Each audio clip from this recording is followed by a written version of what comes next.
Redbubble recently announced changes to their fee structure that's going to negatively impact our earnings.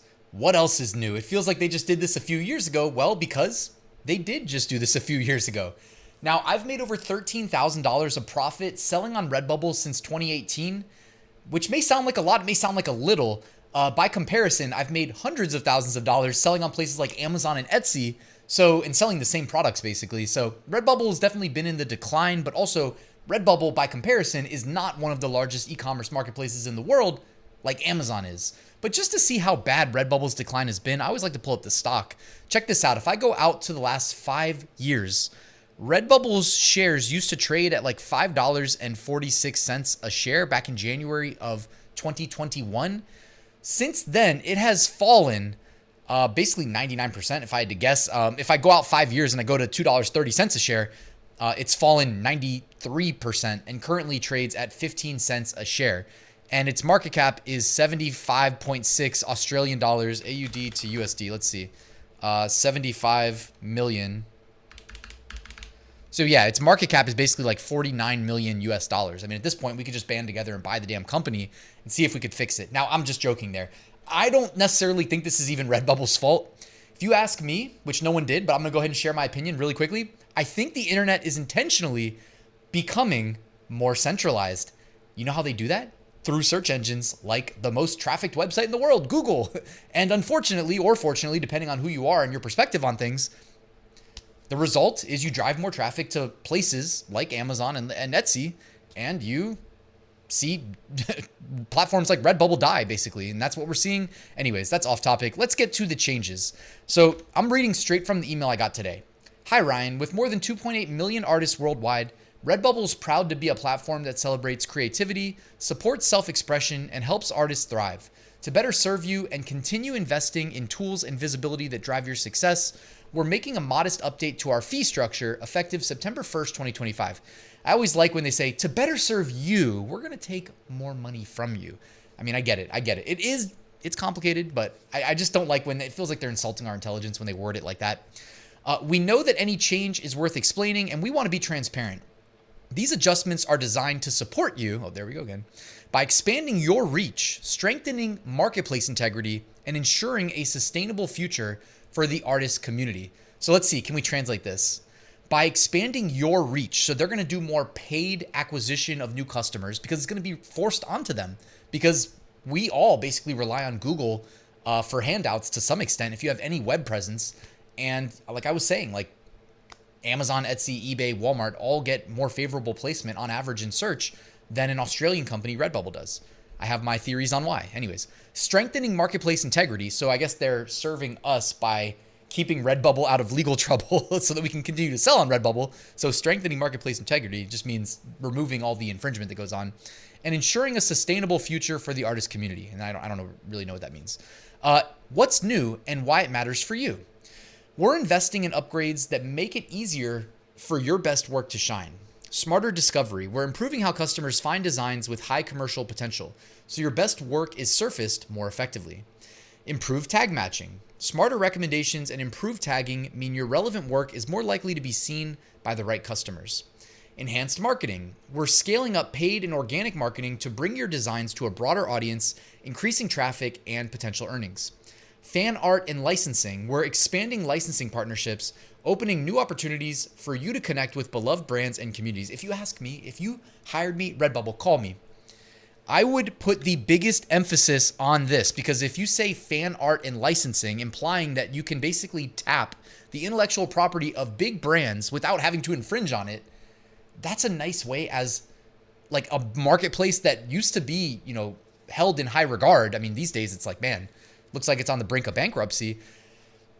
Do it that way, do the fan art and licensing with the big intellectual property, the big IP brands, the same way that you see Amazon merch constantly onboarding as many big brands as possible and saying, hey, close your merch operation, let us fulfill it for you, and we will increase your profits, and we will both simultaneously benefit while the customer also benefits because they get the fast, free Prime shipping, and they still get affordable merch. Anyways, I'm going to shut up now. Back to the Redbubble email.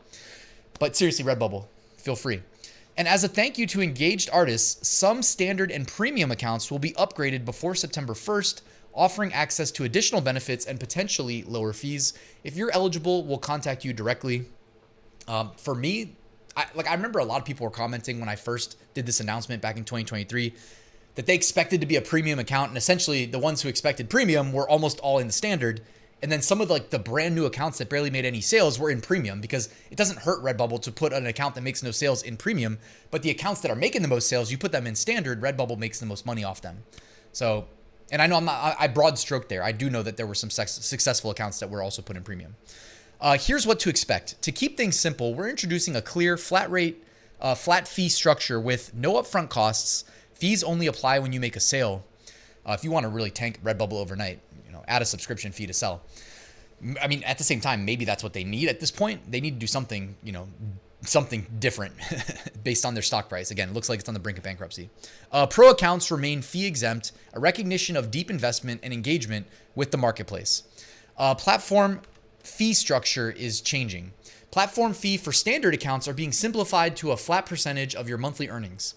As an artist in the standard tier, a 50% fee will be deducted from your monthly earnings. These changes also include a new lower fee for premium accounts. The platform fee helps cover administrative and operational marketplace costs, support services, and investment in tools and marketing opportunities to help artists like you. New excess markup fee. We're introducing a fee for standard and premium accounts that applies only to products with a markup above 20%. So they're making it so you can't really escape it. This is similar to what Amazon merch does, where it's like, even if you increase your prices, their percentage of the sale that they also keep scales proportionally with your increase, so that you can't just charge like $50 for a t-shirt and capture the entire difference after the 13.38 base cost, if that makes sense. So it makes sense that they're doing this at the point of sale, and is deducted solely from the earnings on the additional markup. So it's on the additional markup above 20%. This is a 50% fee charged on earnings above the 20% markup threshold. Oof. And reflects the additional costs required to support higher margin items. Wait, come on. See, that's the problem. Why do they have to say that? Reflects. Oh, we're doing it. So it's like, okay, we get to set our markups, and we can set it between, 0% and as high as 20%. No additional costs. But if we send it to 20.1%, now there's an addition, I'm quoting, an additional cost required to support higher margin items. Like, am I misreading this? Let me know in the comments. Did I miss that?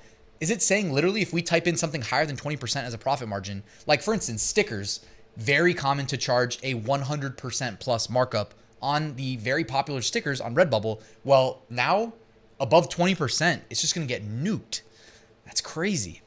It says, as these products typically convert at a lower rate and helps ensure the marketplace remains healthy and accessible to artists and customers alike, lower markup is good for your customers and increases potential to drive higher sales. Enforcing a fee cap. In any given period, Redbubble is enforcing a strict fee cap to also protect artists' earnings. Your fees will never exceed $150 charged in your preferred currency.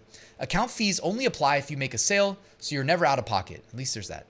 Compared to other platforms, our fees remain highly competitive, especially given the visibility, reach, and infrastructure we provide to support artists at every stage of their journey. That is, unless you know about Printify, which is free, you can start your account today, integrate it with Amazon and Etsy tomorrow, and reach a global audience at very low to no cost to you.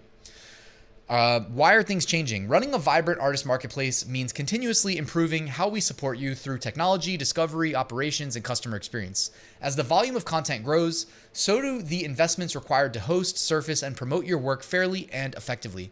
These changes help ensure a more sustainable platform for all artists and their customers. I still don't know what that means.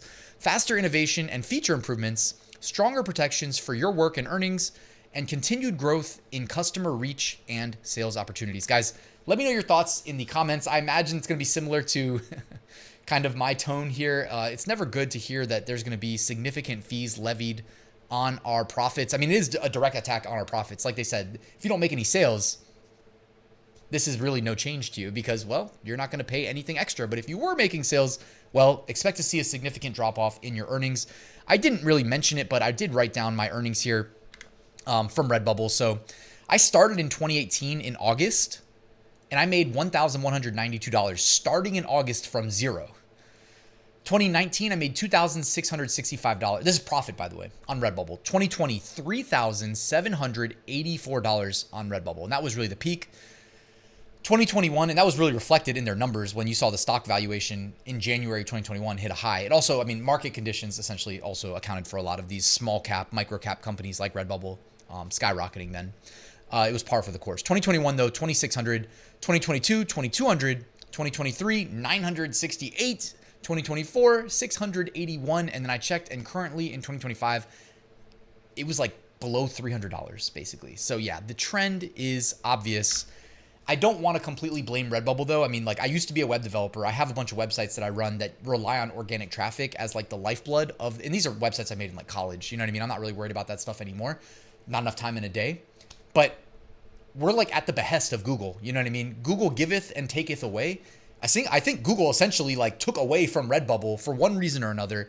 At the same time, if you had like one competent person empowered to make changes at Redbubble that pays attention to changes to Google's search algorithm, or at least just logs into Google Analytics every day and starts to notice a change in trend, you could have gotten out ahead of this and done something. It feels like Redbubble's done nothing. I don't really know what they've done on the back end, but I mean, you can see the source code and see from an SEO perspective changes they've made, and it doesn't look like there's been very many. It seems like now in 2025 in August, they're talking about actually implementing changes to the SEO of the product listings and stuff like that, but there's still not many, restrictions on how many listings we can create. Stuff like that would have been smart to implement back in the day if saturation was becoming an issue.